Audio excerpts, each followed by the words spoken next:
Ty jsi řekla ano. A já, no, tak jako jo, no. A klekl si vůbec na koleno? Počkej.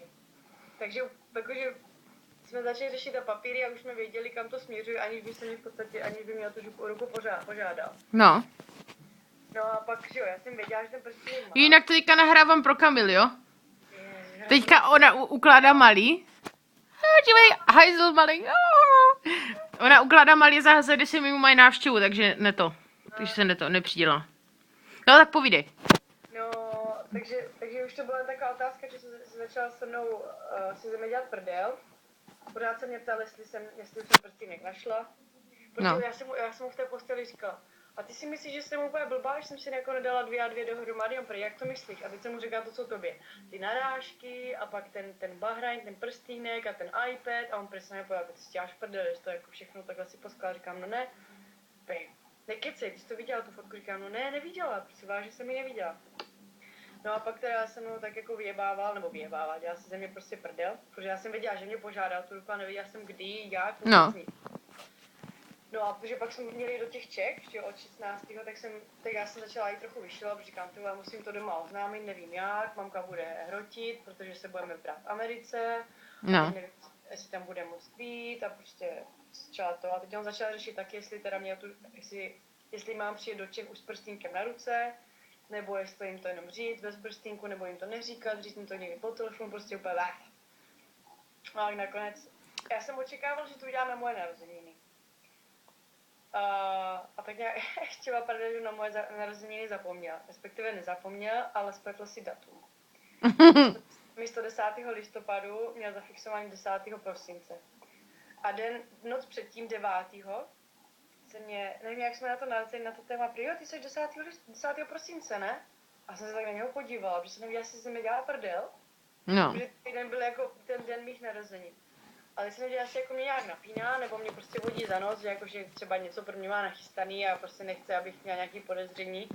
Tak já říkám, jako neřekla jsem ano, neřekla jsem ne, a jsem tak jako No a na moje narozeniny nic, říkám aha, tak OK, ani jako happy birthday, nic, prostě vůbec nic, to byla neděle a úplně neděle jako každá jiná, tak jak dneska.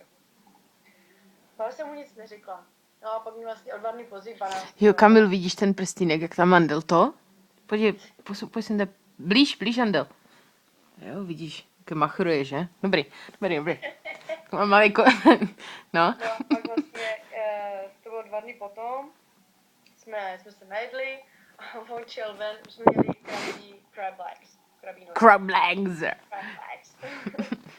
Šel ven s košem, protože tady bude smrdět celý den, tak šel s košem, vrátil se, zašel tady do obyváku, obyvák.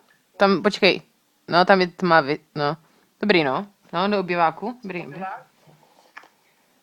A já jsem se zrovna otočila, zhasla jsem světlo a během otočím se Alny na koleni prostě s prstínkem. A ještě neměl otevřenou tu krabičku, já úplně on tady rožní to světlo a já ne, protože samozřejmě jsem se začala třeba červenat. Byla jsem jak tady ta moje mikina. Klasika. Měla jsi kalhotky? Jo, měla. Dobrý. Mastnou hlavu, brýle, rozumíš všechno. Neosprchovaná nic. A že teď se mi začaly ty oči zalívat slzama. Dělej, rozvíď, jinak to nebudeš vidět, ten prstínek. Ne.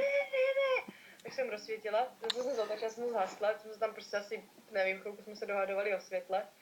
No a pak jsem se teda osvítila a jsem teda teďka si ho vezmu. Tak já jsem řekla, že... A řekl to jak v těch filmech. Will you marry me?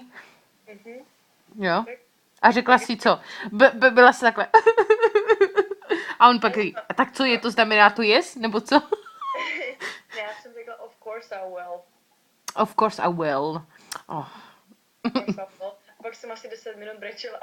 Oh. Proč brečíš, jo? Takže tak, no. Oh, paráda. No a ještě, abys teda pochopila ten prstínek, jak vidíš, jak je takhle. No. Tak představ si to bez toho kamenu tady. No. Tak... tady ty malý diamanty, co jsou tady, no. Tak ten druhý je úplně stejný, ale bez tady toho kamenu, jenom tady s těma malýma. Jak jako druhý? Ten zásnubní. Tenhle je zásnubní. No teda ten, jak se tomu říká? Svatební. A ten svatební vlastně se k tomu potom oni ještě to nějak budou přitavovat, nebo já nevím, jak se to dělá, ale bude druhý vlastně úplně stejný a bez toho velkého diamantu. Jo, jasně. Takže tak to proběhlo. No, takže plánujete jako svatba, kde teda bude? Kdy bude? Právě, že se plánovat nic nebude, protože... No a ty vole, počkej, jako mamka, jako pokud budete mít svatbu někde tam v Americe, tak jako mamka, jako jak přijde, jako co, jako. No a jak jako mamka na to reagovala? No, to bylo taky... To si říkala, až si přijela domů, nebo po telefonu? Tak víš co, to bylo 4 dny předtím. On mě požádal roku 12.